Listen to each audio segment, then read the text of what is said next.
buenos días, ¿cómo están? Feliz martes, queridos compañeros. Segundo día ya de esta semana de las emociones que estamos realizando entre todas las filiales de la Casa Editora, así que bueno, un gusto saludarlos, darles la bienvenida. ¿Cómo están allí los compañeros? A ver, voy a ver aquí en la compu. ¿Cómo están los compañeros de Chile? Allí vemos manitas levantadas, muy bien, bienvenidos. A ver, los compañeros de Perú. Ahí ya vemos que están escribiendo en el chat. Hola, Muy bien, allí hola. vemos algunas manos. Buenos días, ¿cómo están? Buenos días, hermana. Gracias por conectarse desde tempranito allí. Bienvenidos y bueno, también a los compañeros de Argentina. ¿Cómo están? Buenos días. A ver, ¿quién se anima a saludar? Muy bien, ahí veo a Javi, a Isaac, a Cristian. Buenos días Buen a día. todos. Bueno, como les decía, segundo día de la Semana de las Emociones y el tema que tenemos hoy se titula Mientras estés conmigo. Recuerden que al final tenemos un espacio para responder a diferentes preguntas, consultas que surjan de parte de ustedes, así que lo pueden hacer a lo largo de la charla y colocando las preguntas allí en el chat, o si no también a través de un número de WhatsApp, si las quieren enviar en forma privada. Allí en un momentito van a estar colocando en el chat cuál es el número de WhatsApp. Las pueden enviar ahí y al final vamos a tener unos 10 minutitos más o menos para responder sus preguntas. Bueno, entonces ya para comenzar, si les parece, voy a presentar a nuestra invitada de este día. Les cuento que ella es la licenciada Álida Daniele de Iurno. Ella es psicóloga con especialidad en psicogerontología y forman parte del staff del Sanatorio Adventista del Plata, esto es en Entre Ríos, Facultades de Medicina y Teología de la Universidad Adventista del Plata. Y ella nos cuenta que está casada con Jorge, tiene 3 hijas que se llaman Ornella, Julieta y Agostina, y también tiene 2 nietitos, Martina y Gino. Así que bienvenida, Álida, buenos días, ¿cómo está? Ahí está sin el micrófono, Álida. Ya mismo corregimos Ahí esto. está, buen día. Buen día para todos, para vos, Larisa, y para el resto de los queridos compañeros de Casa Editora que están en distintos puntos en este momento conectándose. Así es, bueno, muchas gracias por su tiempo, por sumarse a esta semana especial de las emociones que tan importante y tan valioso es para nosotros en estos momentos. Así que bueno, si ya les parece entonces, hemos dado la bienvenida, vamos a comenzar ahora pidiendo la dirección y la bendición de Dios en este momento, así que voy a invitar a nuestro compañero Ítalo Navarrete desde Chile, entonces ya que nos acompañe con la primera oración. Muy bien. Buenos días a todos. Inclinamos Hola, nuestro rostro para orar. Señor que estás en los cielos, santificado y glorificado sea tu nombre. Primeramente te damos gracias por lo bueno que eres con nosotros, Señor, porque tú nos das la oportunidad de reunirnos como compañeros a la distancia, poder compartir de estos momentos, Señor, donde podemos ser instruidos, Señor, para beneficio personal, Señor, que esto también nos motive a ayudar a otros, Señor, con nuestro conocimiento y con nuestras actitudes también. Te pedimos, Dios, que te quedes con nuestras familias donde se encuentran, que tú las bendigas y las protejas, Señor, y que este día sea un día de labores exitosas, Señor, con tu dirección. Te pedimos que nos acompañes en estos momentos para tomar atención, Señor, y aprender. Te lo pedimos todo en nombre de Cristo Jesús. Amén. Amén. Bueno, otra vez te saludo y ahora quisiera iniciar esta reflexión de manera personal, olvidándonos que hay otros alrededor y que podamos establecer más un diálogo entre vos y yo, entre tú y yo. Y quiero iniciar con una historia. Tal vez te suene familiar. Es mediodía en el desierto. Los 128 kilómetros que separan el pueblo de Moab de Belén se hacen largos, extremadamente cansadores. En medio de la vastedad del desierto. Solo se oyen el crepitar de los pasos de las sandalias de dos mujeres que caminan silenciosamente. El viento las castiga. Tienen que tapar el rostro para que el sol del mediodía no las azote tan impiadosamente. La mayor, con arrugas, surcando todo su rostro, y los ojos empequeñecidos, secos de tanta lágrima que cayó alguna vez.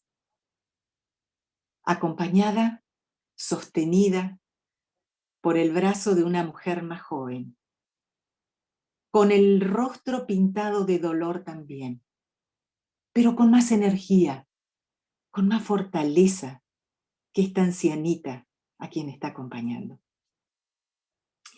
Este camino es el mismo camino que podremos atravesar vos y yo si alguna vez viajamos a Tierra Santa. Es el mismo camino lleno de peligros, porque atraviesa zona de valles, zonas escarpadas, zona de riscos, donde los ladrones aprovechan a esconderse. Por lo tanto, minado de peligros. Este es el mismo camino que siglos después Jesús utilizaría en una parábola para hablar del buen samaritano, ¿te acordás? Y de estos salteadores que le salieron en el camino. Es el mismo camino y sigue siendo el mismo camino que tenemos que hacer hasta hoy si tuviéramos que atravesar desde la zona de Transjordania y llegar hasta la ciudad de Belén, a poquitos kilómetros de Jerusalén. Me detengo en esto, pensalo. Una mujer ancianita, viuda, entendiendo lo que en aquel contexto implicaba perder el hombre, el sostén de la casa, viuda, pobre. Sus dos únicos hijos, muertos también. Algunos registros de aquella época hablan y hacen referencia a que podría haber sido una pandemia. ¿Te suenan? Porque se los llevó casi al mismo tiempo a los dos. Malón, Kelión. Por supuesto, estamos hablando de Noemí, viuda de Elimelec. Y quien la lleva, quien la sostiene del brazo, es Ruth. Fíjate qué interesante. El libro en la Biblia que lleva su nombre, en realidad es la historia de Noemí, es la historia de su suegra. Pero después vamos a ir develando un poquito cuál es el sentido desde mi interpretación de la presencia de Ruth. ¿Por qué el libro no se terminó llamando Noemí si finalmente era la historia de ella? Pero eso lo vamos a ir viendo en un poquito más adelante. Ahora imagínate esto. Esas dos mujeres en el desierto, por allí ven una sombra que se proyecta de un risco y hay una piedra ahí. Buscan consuelo para su cansancio, se sientan. Y allí, Noemí, con la vista perdida en el tiempo, comienza a evocar. ¿Sabes una cosa? A Elimelec le encantaba comer pan con higos.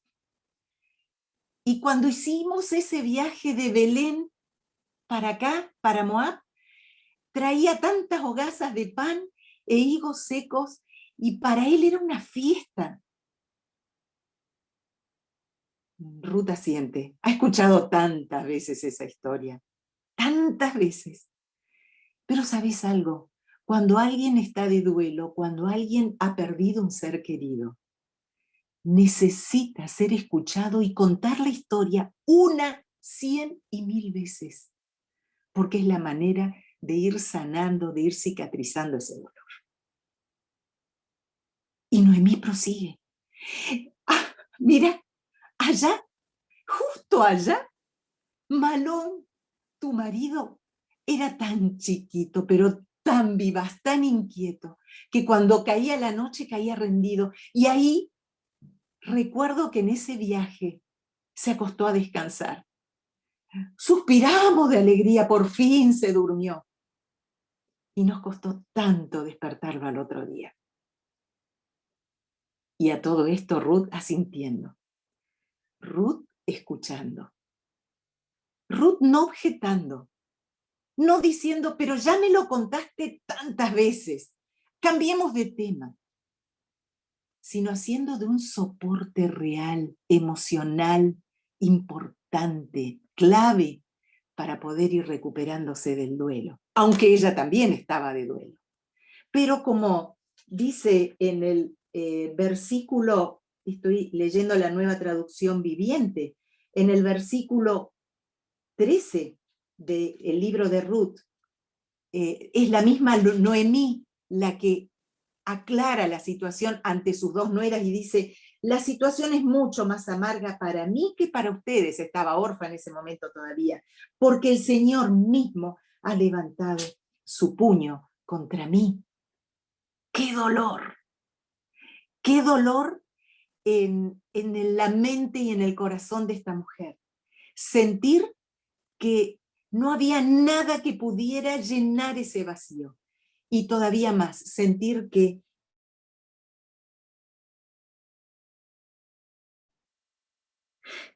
esa piedra era un poco un símbolo de dos cosas.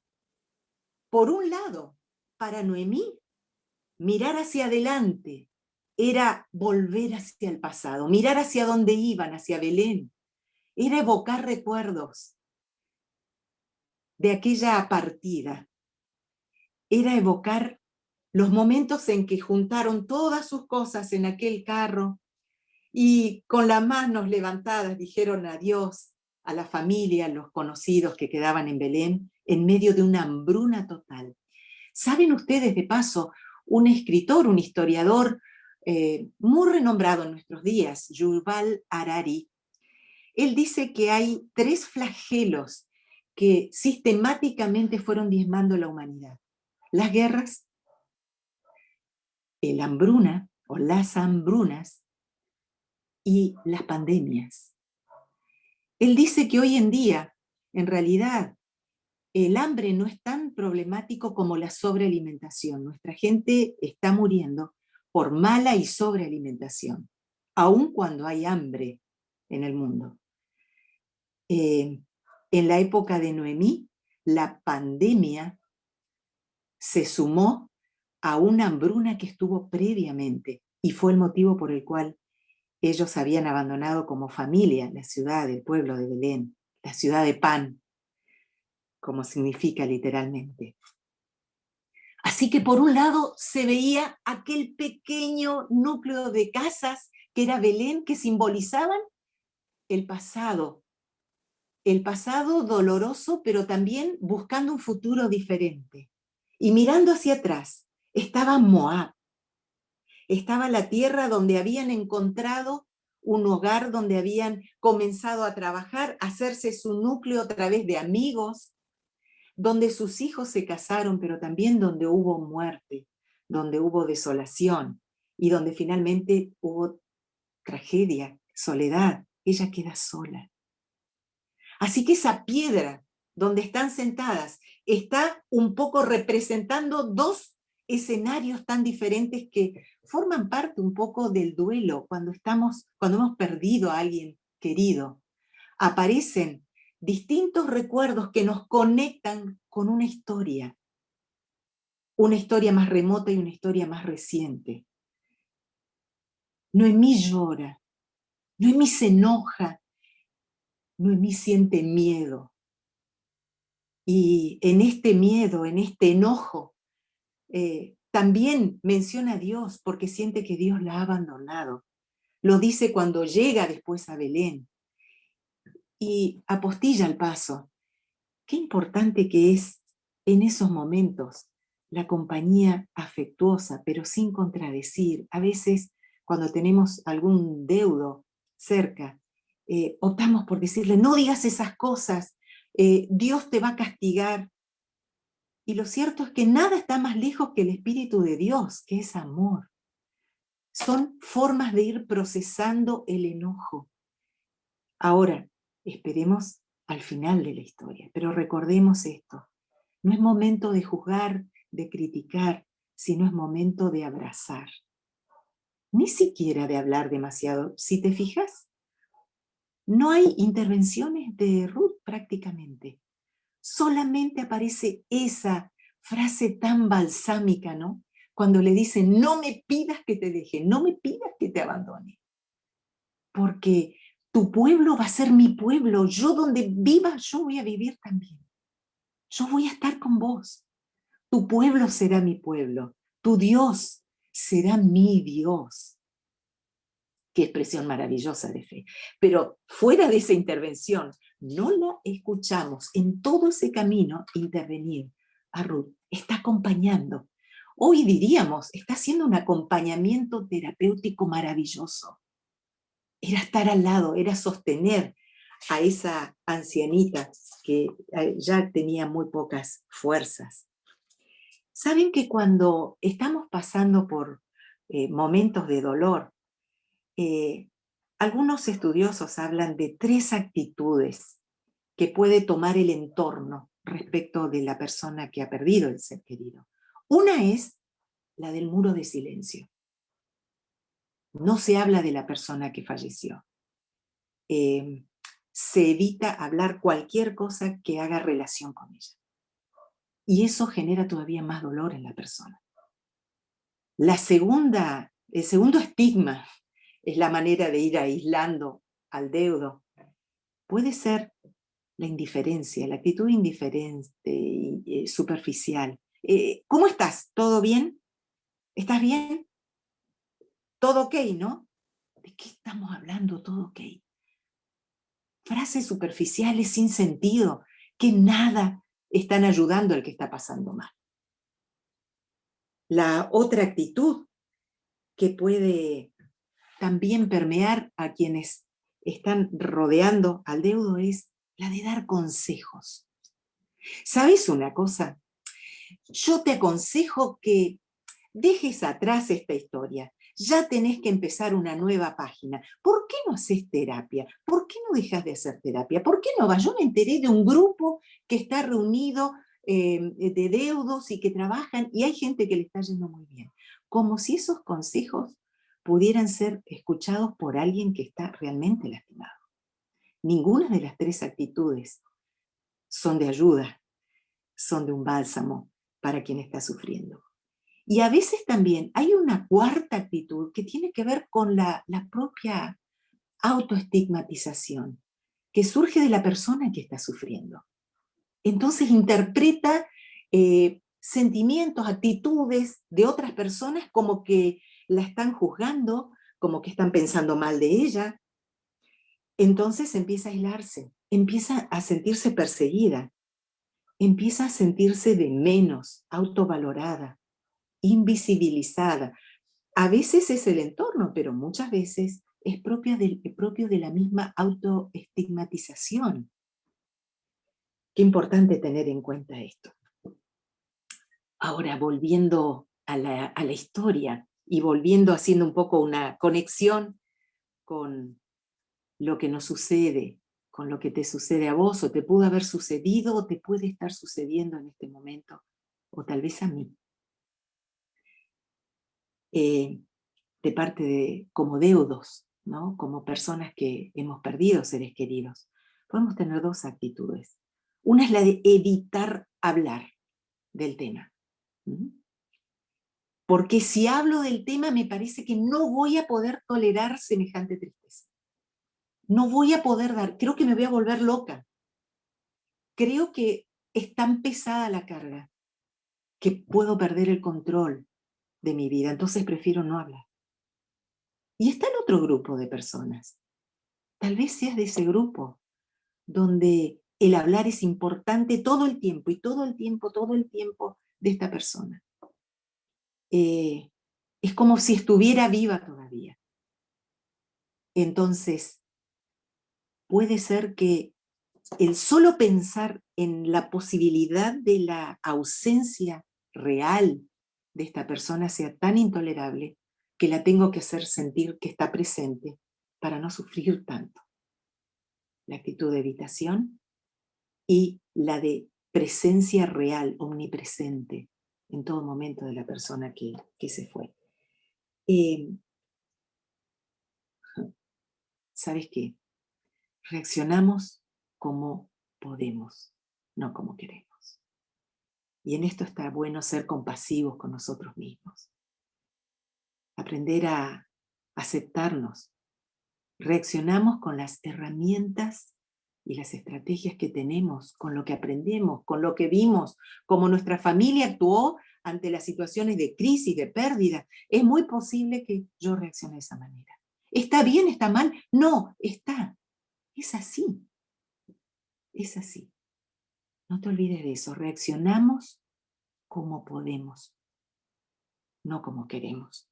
Y en eso es tan importante la escucha empática del otro, la escucha compasiva.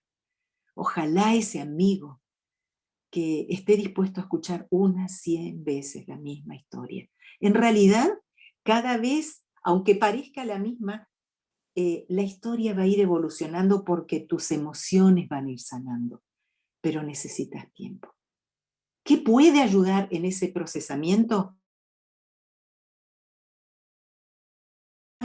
El cuaderno de bitácora. Eso lo asociamos con la navegación.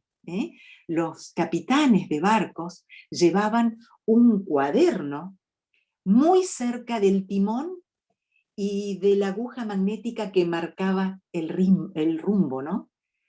Entonces, ese cuaderno servía para anotar todo lo que había pasado durante el viaje. Y se pasaba de un viaje a otro. De tal manera que el capitán que manejara ese barco podía ver qué había sucedido en trayectorias anteriores, día por día. No se sacaba ninguna hoja, no se borraba nada. Todo lo escrito permanecía y estaba bien, porque era lo que había percibido el capitán en su momento. Y un poco esta es la idea que te sugiero si estás pasando por un proceso de duelo. Hacerte de un cuaderno de bitácora, que vaya marcando día por día lo que vas sintiendo, lo que vas pensando, lo que va pasando, registrando tu entorno.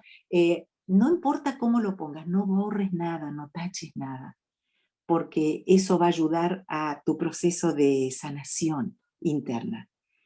Hay tantas historias que podría compartirte en este momento, donde estos registros han sido tan sanadores. Qué importante que es poder poner en palabras y no que queden simplemente en una emoción transformada en una energía que nos bloquea para poder continuar. El filtro de la palabra, pasando por nuestro prefrontal, que nos permite transformar en ideas esa emoción, ese sentimiento que perdura a lo largo del tiempo. Vuelvo a destacar la relación sanadora de Ruth acompañando a Noemí al enfrentar también, al llegar a Belén, a sus familiares, a sus amigos que estaban conmocionados. ¿Cómo? Noemí había partido con un esposo con hijos pequeños y ahora vuelve ancianita con una mujer extraña. ¿Cómo era eso, Noemí? ¿Qué pasó? ¿Dónde está Elimelec? ¿Y Malón?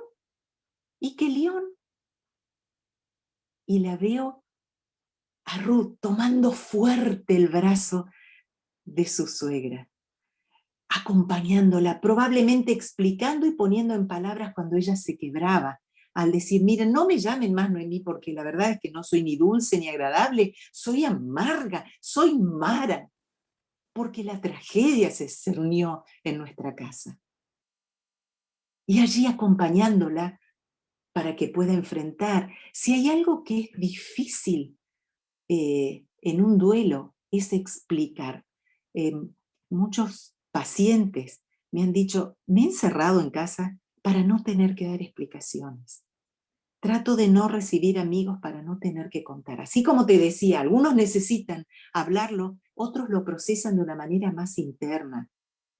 Otros se rodean de algunos muy pocos soportes de red de apoyo, hablan con los más significativos, pero no quieren abrir el diálogo con todos, y es respetable.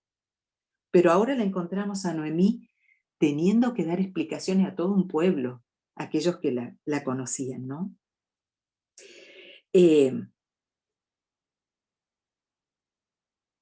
Pienso un poco en esa relación terapéutica. Otra vez, Ruth no solamente acompañándola al llegar, también saliendo a buscar el pan para darle alimento a esa suegra que estaba en una situación de indefensión. Apenas había tenido fuerzas para hacer un viaje largo, 128 kilómetros a pie. ¿Podés imaginarte en esa situación? Y allí estaba Ruth saliendo a trabajar, haciendo el pan, tratando de alegrarla, a pesar de que ella misma estaba atravesando por el dolor de la pérdida de su esposo, Malón. Y aquí también hay algo que he escuchado muchas veces en quienes han sido protagonistas y vencedores en la recuperación del dolor. Me han dicho, me ha ayudado mucho el poder hacer algo por otros. Creo que es lo que estaba haciendo Ruth. Pensando por allí y poniendo en contexto hoy, haciendo algo rico para una vecina o alguien que está atravesando por un momento también difícil, alguien que tiene internado a un ser querido. También esto ayuda a recuperarse. El mandar, hoy tenemos las redes, mandar un mensaje a alguien que también sabemos que está pasando por un momento difícil. En otra etapa, ya saliendo del duelo, escuchando a otro, escuchando, porque allí podemos compartir, abrir el corazón, pero también nos sentimos valiosos en la recuperación de otros. Y era lo que estaba haciendo Ruth. Hay un autor cuyo libro está editado por Casa Editora. No sé si lo leíste, pero se llama La recuperación del duelo, de Gary Yeagley. Y él habla de algo muy lindo que quiero compartir con vos esta mañana. Él habla de el tratamiento de RCP. Te suena familiar, porque es un término médico, ¿no? De auxilio, de primeros auxilios, que habla de resucitación cardiopulmonar. Cómo hacer para reactivar dos órganos vitales, como el corazón y los pulmones, en caso de que hubiera un paro cardíaco, por ejemplo. Recuperación o resucitación cardiopulmonar. Y él habla de 3 elementos que nos ayudan a recuperarnos y que estuvieron presentes en lo que te vengo contando. Primero, relaciones, red de apoyo. Noemí no estaba sola. Ruth, Orfa, fueron su apoyo en su momento, cuando quedó sola, después de haber perdido a su esposo y de haber perdido a sus hijos.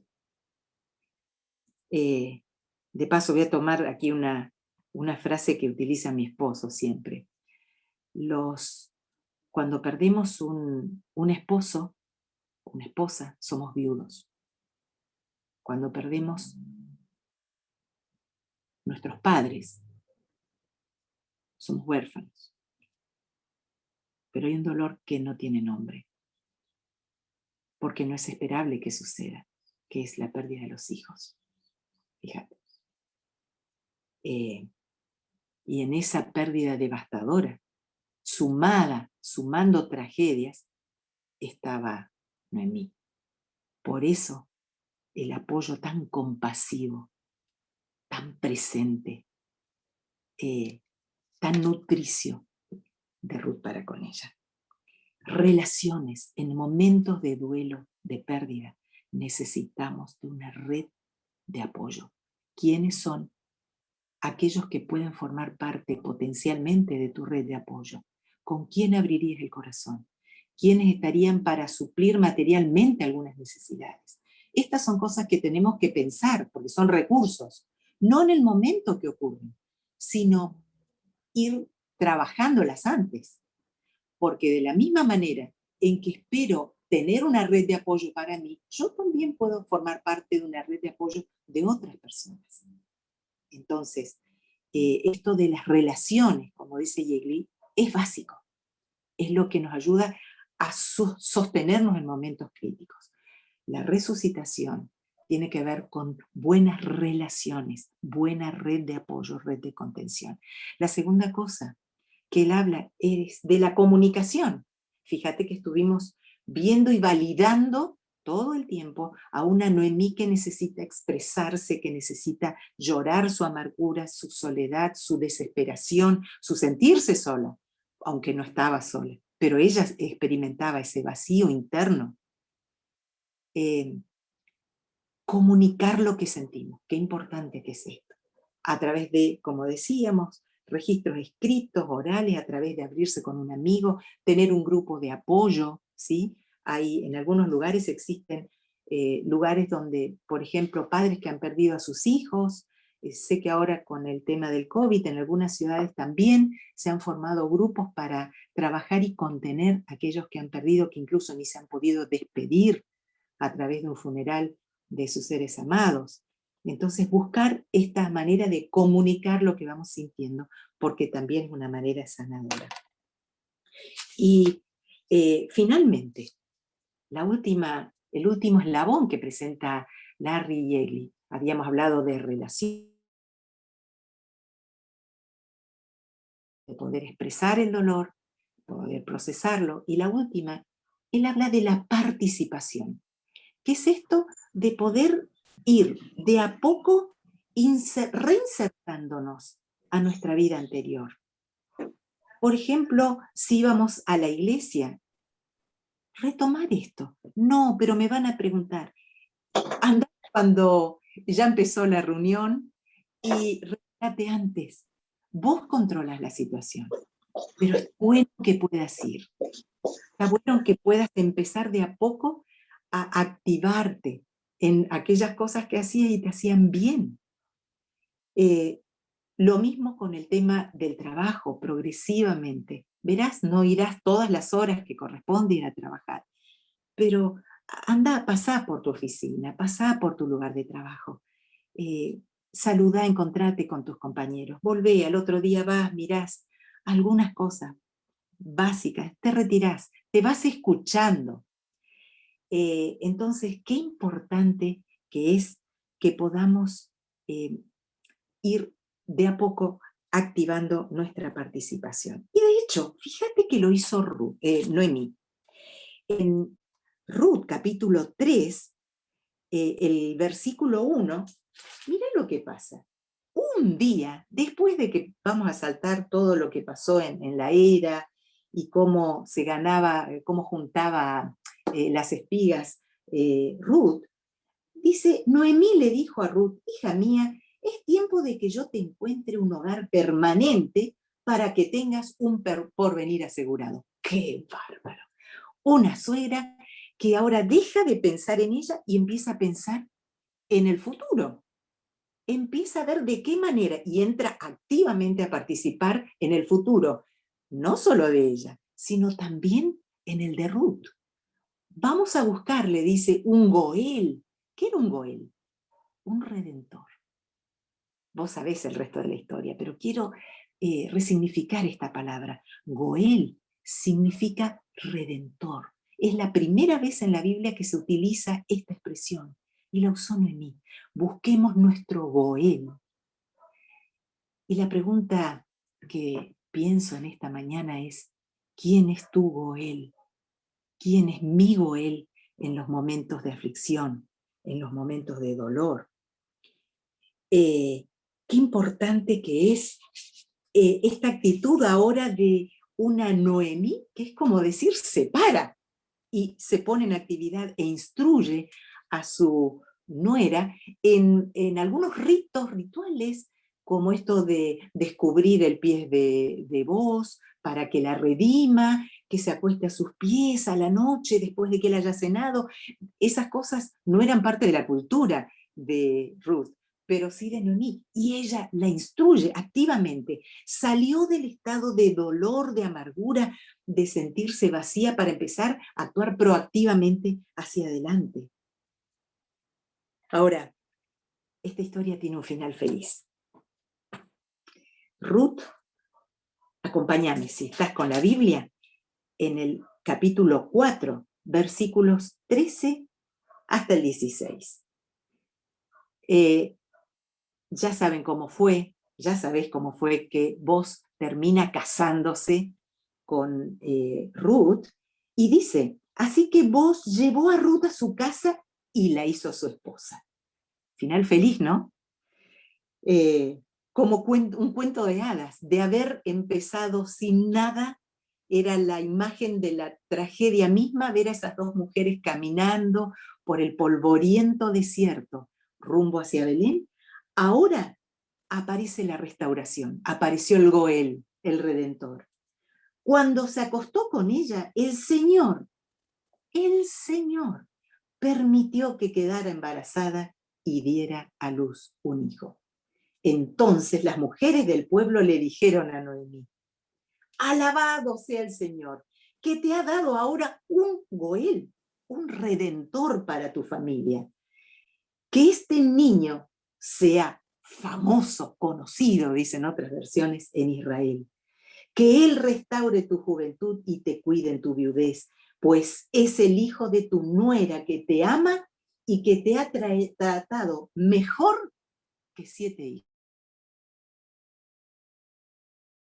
Vínculos inesperados que aparecen en el momento cuando más los necesitamos y son aún más valiosos por allí que hasta nuestra propia familia. Fue este caso, ¿no?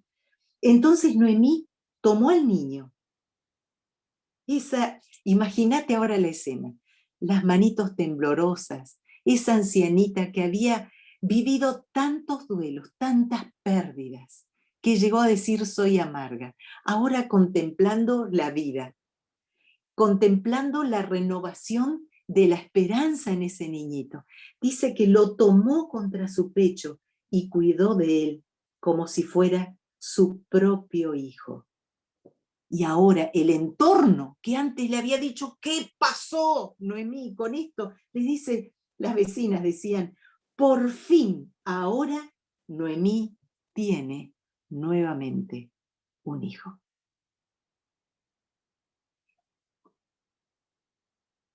Pensemos en algo. Por encima, por debajo y por detrás de toda esta historia, desde que la iniciamos, hay un hilo conductor, hay un ser, hay una persona con mayúsculas que aparentemente guardó silencio por mucho tiempo, de la misma manera que podemos sentir que Dios guarda silencio cuando hemos perdido un ser amado, cuando estamos ante una pérdida, un divorcio,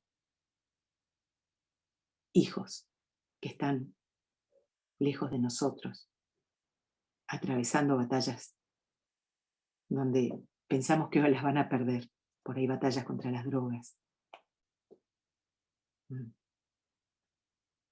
Pero qué interesante que este Dios estuvo presente siempre, siempre. Aquí aparece el Señor, como al final hace su aparición maravillosa. El Señor permite que Ruth conciba ese hijo, y no fue cualquier hijo. Obed fue nada menos que el abuelito del rey David, el hombre de quien Dios llegó a decir es conforme a mi corazón. David, el hombre que llevó al pueblo de Israel a su punto máximo de gloria. Fue cuando más conquistas se logró durante su reinado, cuando más extensión logró el pueblo de Israel, el reinado, el reino de Israel. Allí estaba este gran David, nietito de Obed. Claro, el ADN genético de Noemí no pasaba por sus venas, pero estoy segura que el ADN de su fe, sí. Y es ese ADN de la fe el que lo llevó a decir en un momento muy especial de su vida: aun cuando yo pase por el valle más oscuro, no temeré, porque tú estás a mi lado. ¡Qué expresión! Dios lo liberó de muchísimos peligros. ¿Será, y me preguntaba mientras escribía estas líneas, ¿no? ¿Será que en su mente también estaba la historia de su tatarabuela del corazón, que también había atravesado un valle de sombra, de muerte, de peligro, de mucha angustia, de mucha incertidumbre? Aunque ande en valle de sombra, aunque pase por el valle más oscuro, no temeré, porque tú estás a mi lado. Mi querido compañero de camino, compañero de lucha, de vicisitudes, estamos pasando por momentos difíciles, mundialmente, ¿no? Globalmente. Hay mucha incertidumbre, hay mucha enfermedad, hay mucha muerte, hay mucho dolor. Y antes lo veíamos de lejos, pero cada vez lo estamos viendo más cerca en nuestras vidas. Y tal vez estoy hablando a alguien que ha perdido hace poco tiempo a alguien muy querido, a un ser especial. Y hoy sienta su corazón desgarrado. Tu desafío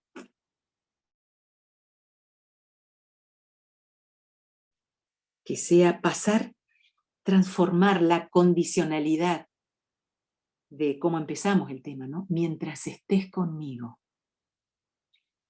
lo pasemos a seguridad, de la misma manera que lo hizo el poeta, el salmista, el rey David. En vez de mientras estés conmigo, podamos decir, como toda una realidad, sintiendo su presencia viva, en medio del valle, en medio de la sombra, o a los rayos recalcitrantes del sol, o en los momentos de descanso, o en los momentos de solaz, en los momentos en que no podemos dormir, en el momento que tenemos que salir a trabajar, en el momento que tenemos que afrontar la realidad de la soledad con nuestros hijos a cargo. En esos momentos, hacer más real que nunca su aseveración: estás conmigo, no temeré. Que Dios te bendiga, que Dios te guarde y Dios te dé paz sobre todas las cosas. No porque el mundo la ofrece, sino porque Él prometió estar todos y cada uno de nuestros días hasta el fin del mundo. Un gran abrazo. Amén. Muchas gracias, Alida, por todas tus palabras, por el ánimo, sobre todo para aquellas personas que están atravesando momentos de duelo o quizás algún conocido, y nosotros podemos ser esa red de apoyo. Tenemos algunas preguntas que han llegado a través del chat privado, del WhatsApp, y que las quería compartir, así que vamos a ver cuántas llegamos a responder. La primera sería: ¿cómo podemos acompañar o ayudar a los niños que están atravesando una etapa de duelo y que por ahí es difícil el tema de la comunicación en un niño, en su forma de expresarse? ¿Qué podemos hacer como adultos? Qué buena pregunta, porque a veces cuando hay, vamos a suponer, en una familia muere uno de los padres, muere el abuelo, estamos muy pendientes de los duelos de los adultos y pensamos que los niños no entienden nada. Bueno, ellos más adelante les voy a explicar lo que pasó. Y en realidad, ellos tienen que poder ir primero expresando lo que sienten y que podamos ir explicándoles en la medida que ellos tengan capacidad de comprender. Pero entender de que el abuelito no va a estar más es algo muy duro para ellos, o un papá, o la mamá. Entonces, ir haciendo progresivamente un acercamiento al tema. en algún momento, algunos creen que no es bueno que el niño esté en el funeral. Personalmente, doy gracias a Dios de que cuando faltó, miren lo que son las emociones, ¿no? Son atemporales, porque el solo acordarme me quiebra hasta el día de hoy. Mi abuelo murió cuando yo era niña, mi abuelo paterno. Agradezco a Dios que mis padres me permitieron estar y pude procesar de una manera mucho más sencilla por haberlo visto, por haberme podido despedir de él. Porque si no, el hecho de repente que no esté más genera mucho, mucho dolor. Entonces, parte del procesamiento tiene que ver con acercarlo, ¿no? Y el niño lo toma mucho más naturalmente, a través de los dibujos. No es raro que el niño reaccione diferente que el adulto. Nosotros lloramos, pero esto es parte de un proceso emocional, un procesador emocional más maduro. Normalmente los chicos se ponen irritables, se enojan, patean cosas, decimos, pero encima que estamos pasando un momento triste y este se porta de esa manera. En realidad es la manera que tiene de expresar su dolor. A veces a través de dibujos, acompañarlo, animarlo a que hable de lo que él está sintiendo e ir dando las respuestas en la medida que él pida. Mientras él va abriéndose a la realidad, nosotros vamos incorporando también información. Pero en lo personal veo que es mucho más sanador que él pueda afrontar y que esté con nosotros y que nos vea penados, que nos vea llorando, que nos vea que hacemos duelo, porque si no, no le damos derecho a que él haga su propio duelo. Si mis padres no lloran, entonces yo tampoco tengo derecho a llorar. Y ahí hay una tergiversación importante de cómo procesamos el dolor, ¿no? Tal cual. A ver, acá sigo leyendo. Tengo varias preguntas, así que vamos a ir seleccionando. No estamos preparados para la muerte, dice aquí, y la sola idea de perder a mis padres o a alguien tan cercano ya me angustia, el hecho de pensarlo. ¿Qué hacer con eso? Que creo que todos alguna vez no hemos pensado, uy, si me falta mis padres, si me falta mi esposo, ya eso ya te angustia. Gracias. Mirá, seleccioné una cita que no leí, que es de un novelista, Marcel Proust, uno de los más grandes novelistas que ha tenido en la historia de la literatura, principios del siglo XX, y él dijo algo: la idea de que uno morirá es cruel. Es más cruel que morir. La idea de que yo voy a morir es más cruel que morir, pero menos que la idea de que otro ha muerto o puede morir. Y en esto creo que vamos a estar de acuerdo. Nos angustia más pensar en la muerte de un ser querido que en nuestra propia muerte, ¿sí? Y aquí es donde veo primero, el vivir el día a día. A veces hacemos duelos vicarios y nos anticipamos. ¿Saben qué? Estamos sobreinformados. Murió fulano, y a veces estamos llorando por gente que ni siquiera conocemos. Y todo esto nos hace vivir anticipada y catastróficamente una realidad que por ahí se da o por ahí no se da. Lo que sí sabemos, lo que te puedo decir, es que me aferro a esa promesa de Jesús que dijo: yo voy a estar con ustedes todos los días hasta el fin del mundo. Él no prometió que no vamos a tener dolor, pero sí dijo, así como estuvo Ruth sosteniendo el brazo de su suegra, Jesús va a estar a nuestro lado y nos va a abrazar muy fuerte, te va a abrazar y nos va a acompañar. No sé lo que puedo llegar a sentir. Sí sé que Él va a estar conmigo. Y eso es la diferencia. Entonces no lo pongo como condición. Mientras estés a mi lado, no siempre vas a estar a mi lado. Siempre vas a estar. Estás conmigo. Por lo tanto, no voy a temer. Y ahí es donde la fe cobra un valor capital, ¿no? Y bueno, y hablando de fe, ¿qué pasa cuando alguien cercano a nosotros no comparte esa fe y está atravesando el momento de duelo tan difícil? Ahí, ¿qué podríamos llegar a hacer? Digamos, ¿cómo actuar? ¿Cómo estar presentes? ¿Te acordás de que uno de los estigmas, una manera mala de acompañar es dar consejos? Aconsejamiento. Sí, sí. no es momento de hablar, es momento de actuar. Y mostrar la fe nuestra sencilla como el pan caliente de cada día. Es momento de abrazar a ese ser querido, de no hablar, pero de manifestarle el amor de Jesús a través de hechos, a través del acompañamiento. El no hablar y esperar en todo caso a que Él nos habilite a hablar. Pero sermones, frases como no te preocupes, vos no crees, pero Jesús va a volver, y no, en ese momento cae en saco vacío cuando alguien está atravesando el pozo del dolor.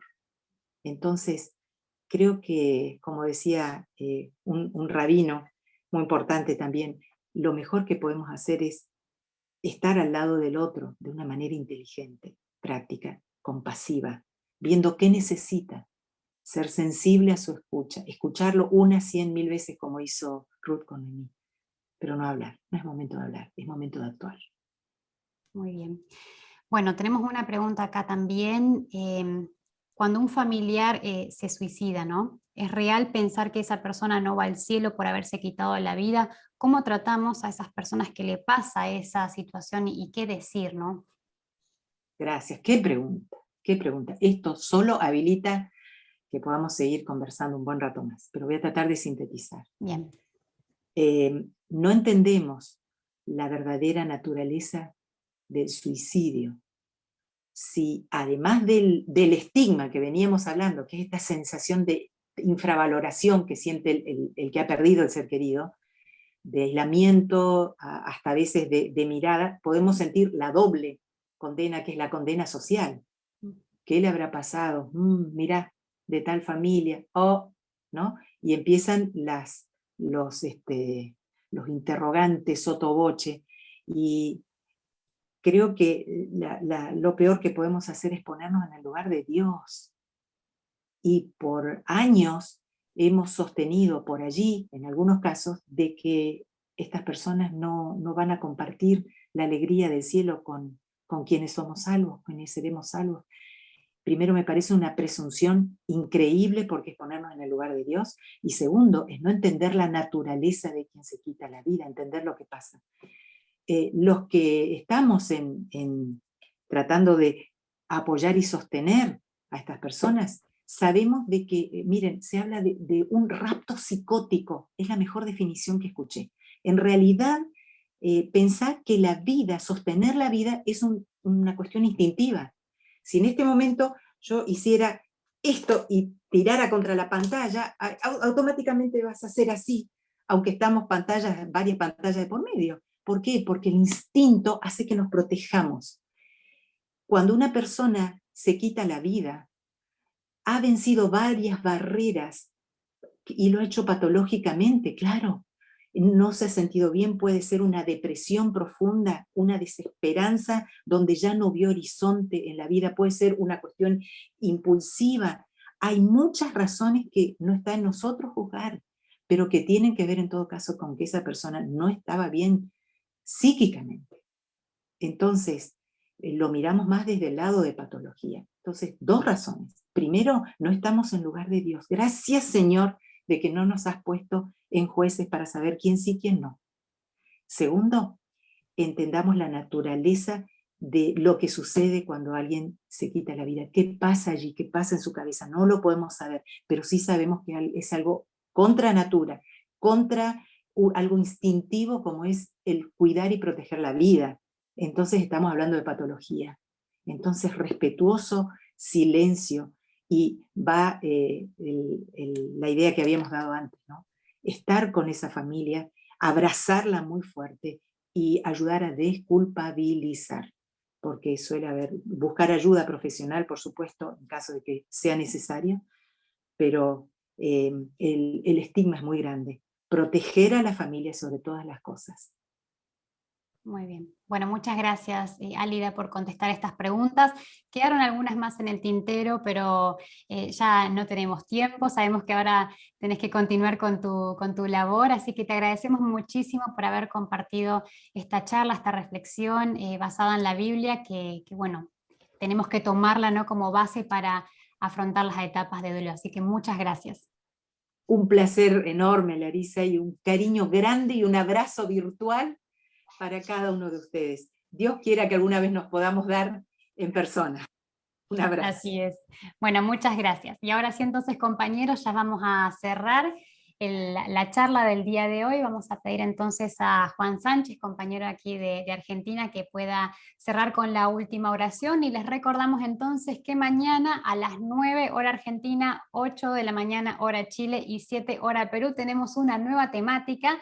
Así que bueno, los invitamos a que participen y de paso recordamos que aquellos que están trabajando desde sus casas, sus hogares y sus familias están también allí con ustedes, recuerden que se pueden sumar allí a la transmisión y compartir entonces este momento, estas charlas de salud emocional también con sus familias allí desde sus hogares. Así que bueno, cerramos con la oración. Muchas gracias a todos por su presencia y nos encontramos mañana entonces. Los invito a orar entonces. Querido Padre Celestial, muchísimas gracias te damos, Señor, por este momento compartido. Gracias por la reflexión de Álida. Bendice su ministerio, Señor. Gracias por los consejos, las herramientas que nos has dado en esta mañana. Y te rogamos, Señor, como hemos escuchado, ser un sostén para aquellos que están viviendo momentos de dolor, momentos de sufrimiento, momentos de pérdida. Sobrellevar sus cargas, estar a su lado, sostenerlos, no juzgar, Señor, sino ser una fuente de inspiración como tú lo eres para nosotros.